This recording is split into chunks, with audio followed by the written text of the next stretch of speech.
The trip was supposed to be simple, a celebration, a few days away to attend a wedding, reconnect with family, and return home with memories, not headlines. No one imagined that by the end of that journey, the Smith family name would be permanently tied to one of the most chilling true crime cases investigators had seen in years. It began early in the morning, before sunrise. Suitcases packed, coffee poured into travel mugs, laughter mixed with exhaustion. As the family loaded their car, neighbors would later say everything looked normal. Too normal. A married couple and their child heading out of town, waving goodbye, unaware that this would be the last time anyone saw them alive together. The destination was a small town, several hours away, where a relative's wedding was scheduled for the following day. They had planned to make it a short trip, drive in, attend the ceremony, stay overnight, and head back home. Nothing extravagant, just family obligation and a brief escape from routine. But somewhere along that drive, the atmosphere inside the car changed. Investigators would later piece together the timeline using phone data, toll records, and surveillance cameras along the highway. The route was familiar, no wrong turns, no signs of trouble, and yet something was already unfolding quietly, unnoticed by the outside world. According to messages recovered later, tension had been building for months, financial stress, arguments that never fully ended, accusations that lingered without resolution. The wedding trip wasn't just a trip. It was time trapped together, with no easy exit. Witnesses at a rest stop remembered seeing the family about halfway through the drive. The child was tired. The adults looked tense, but composed. No raised voices, no visible conflict, just a stillness that in hindsight felt heavy. They arrived in town by late afternoon. What happened next wouldn't be discovered until days later, when the silence became impossible to ignore. The Smith family never checked into their hotel. At first, relatives assumed plans had changed. Maybe they stayed with friends. Maybe they were running late. The wedding came and went. Calls went unanswered. Messages remained unread. Concern slowly turned into fear. When police were finally notified, it was treated as a missing persons case. Adults disappear sometimes. Families get delayed. Cars break down. But that theory collapsed quickly. The family car was found parked near a remote, scenic overlook just outside town. Doors locked, luggage still inside, phones missing. There were no signs of a struggle around the vehicle, no blood, no broken glass.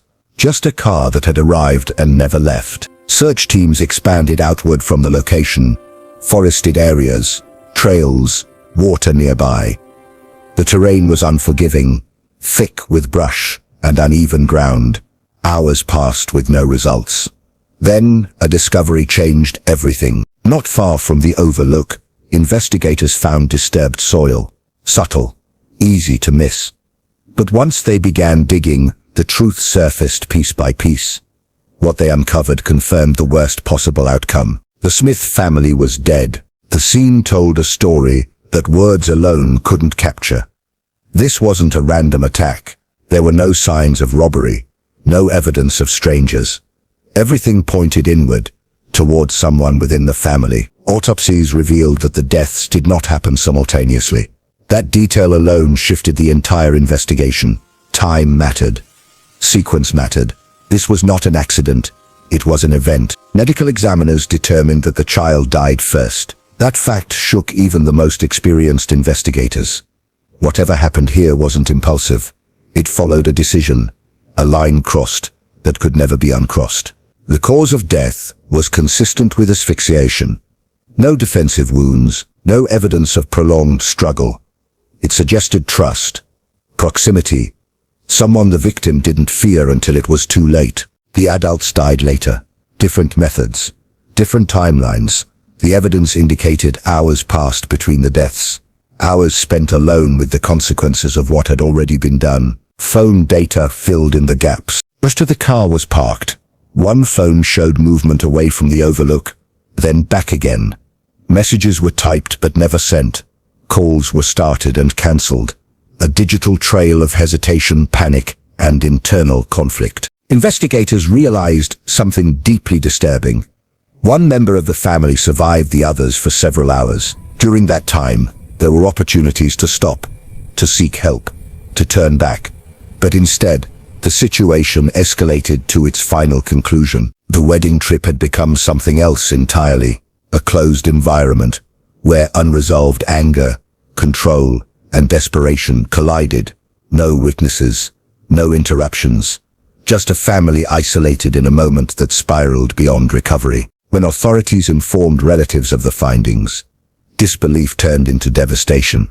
The image of a family smiling at a wedding invitation now stood in sharp contrast to the reality of what happened on that trip. The question everyone asked was the same. How does a normal family reach a point where no one survives?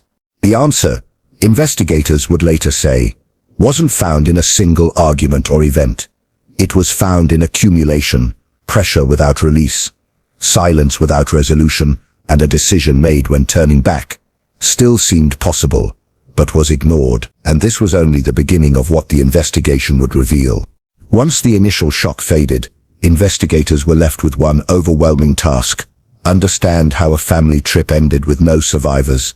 The key to that answer wasn't found in the forest or the overlook, but in the weeks leading up to the wedding. Digital evidence became the backbone of the case. Phones, laptops, bank records, and cloud backups painted a picture far different from the calm image the Smith family showed the world. There were arguments recorded in messages that were never meant to be read by anyone else. Long threads filled with blame, frustration, and threats of separation. Words that hinted at a relationship stretched to its breaking point. Financial strain appeared again and again. Missed payments, arguments over money, a sense of failure that quietly grew heavier with time. Friends later told investigators that the couple had been trying to work things out, but no one realized how unstable things had become behind closed doors. What stood out most was the control dynamic. One partner had gradually isolated the other. Not suddenly, slowly. Decisions were questioned. Movements were monitored. Trust was replaced with suspicion. This didn't look like constant fighting. It looked like silence, followed by brief intense confrontations that never truly resolved. The wedding trip forced proximity. No space, no distractions. Hours together in a car, followed by a destination far from familiar support systems. Investigators believe the decision point happened shortly after arriving near the overlook. A conversation escalated. Voices were raised. And then something irreversible occurred. Based on forensic evidence, the child was killed first. Investigators struggled with this detail, not just emotionally, but logically. Why begin there? The answer, experts testified, lies in distorted thinking. In some cases, perpetrators convinced themselves they are preventing future suffering, eliminating witnesses, or exerting total control over the situation. Logic collapses into justification. Afterward, there was a pause. Phone data showed long periods of inactivity. The surviving adult sat with what had happened. During this time, messages were drafted and deleted. Searches were made about consequences, about travel times, about remote locations. These weren't actions of confusion, they were actions of someone thinking. The second death happened hours later. Evidence suggested an attempt to stage the scene afterward. The car was carefully locked. Items were placed deliberately, but perfection is hard to maintain under stress. Small details betrayed the truth. Footprints overlapped. Timelines didn't match. Digital records never forget. When investigators presented the findings to extended family, reactions were mixed between disbelief and painful clarity. Some said they had sensed something was wrong, but never imagined it could reach this level. Others admitted they avoided asking questions because they didn't want to interfere. That silence became part of the story. Psychological experts consulted on the case explained that family annihilation cases often follow a similar pattern, not sudden madness, not random violence, but a slow narrowing of perspective, where one person begins to see only two outcomes: control everything or lose everything. And for someone trapped in that thinking, loss feels worse than death. The case never went to trial. With no suspect to prosecute, the investigation closed with conclusions rather than convictions. Officially, it was ruled a domestic homicide followed by self-inflicted death. Unofficially, it left behind unanswered questions that no ruling could fully satisfy. Why didn't anyone intervene earlier? Why weren't the warning signs louder? Why did no one survive that trip? Those questions haunted everyone involved. The overlook where the car was found is still open to the public. Cars stop there every day. People take photos. Couples argue quietly. Families stretch their legs before continuing their journeys. Most have no idea what happened there, and those who do rarely speak about it. For investigators, this case became a reference point. A reminder that danger doesn't always arrive with sirens or violence visible from the outside. Sometimes it travels quietly, packed in suitcases, riding in the back seat of a family car. The wedding invitation still exists. A piece of paper printed with joy, celebration and togetherness. It marks a date that should have been remembered for something beautiful. Instead, it marks the moment everything ended. True crime stories often focus on the end, the discovery, the aftermath.